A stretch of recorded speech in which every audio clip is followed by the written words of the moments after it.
Setelah kalau kita memperhatikan bagian ini menjadi sangat menarik sebetulnya. Ini perumpamaan yang sangat menusuk kepada orang-orang Yahudi. Bagaimana sebetulnya pilihan diberikan kepada Tuhan. Undangan sudah dengan status orang Yahudi yang di PL disebut bangsa pilihan. Tetapi kemudian mereka tidak memperdulikan perkawinan anak domba, sehingga ketika Yesus datang tidak ada yang datang ke sana, tidak ada yang mau melihatnya. Malah mereka asik-masik dengan apa yang mereka lakukan. Itu di PB, peristiwa Yesus. Lalu kalau kita mundur ke belakang, peristiwa itu juga pernah di zaman Nuh. Ketika Nuh disuruh Tuhan membuat bahtera, lalu dia menawarkan orang satu kampungnya, yang ada mereka mentertawakannya.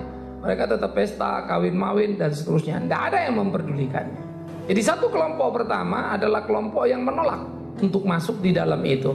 Nah, tetapi awas, kelompok yang diundang itu udah jelas itu undangan. Tapi undangan yang tidak mau datang ke pesta.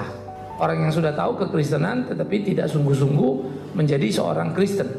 Lalu yang kedua adalah ketika kemudian Tuhan itu tahu, bahkan kemudian dikatakan ada di antara mereka yang membunuh si hamba dari si yang punya pesta ini karena tidak suka gitu, udah undangan nggak mau malah membunuh.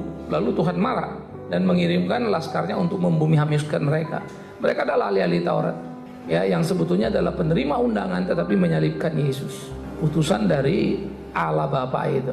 Sehingga perumpamaan itu sebetulnya sangat nyelekit menusuk ke perasaan orang-orang Yahudi, ahli-ahli Taurat yang tidak mau percaya.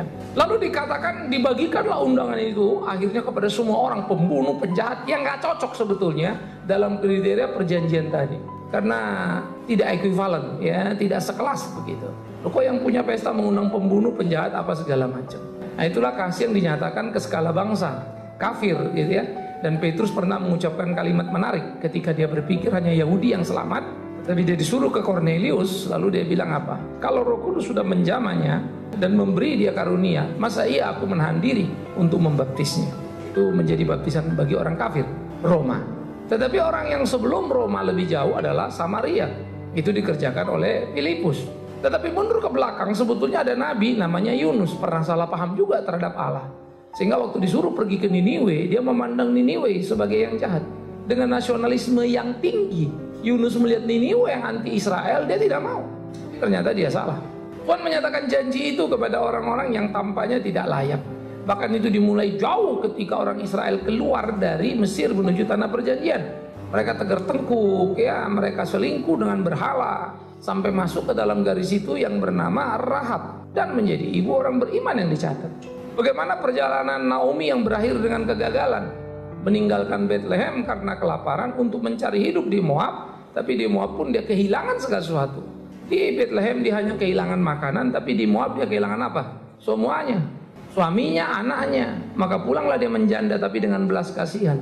Tercatat di sana Ruth. Jadi kalau kita mulai melihat terus bergerak begitu ya, itu luar biasa sekali Alkitab. Sehingga historical itu begitu indahnya, benang merah itu begitu jelas, kental. Sehingga kalau orang tidak ngerti Alkitab juga sebetulnya aneh setengah mati. Kalau dia betul-betul cinta dan dia mau belajar, pasti dia akan menemukan benang merah itu. Tidak bisa tidak. Kekayaan yang begitu hebatnya. Karena itu saya makin hari makin ngerti apa yang dikatakan Alkitab. Kasihilah Tuhan Allahmu dengan segenap hatimu, jiwamu, akal budimu. Bagaimana akal budi kita taklukkan untuk mengasihi Tuhan. Belajar dan mengerti tanpa henti.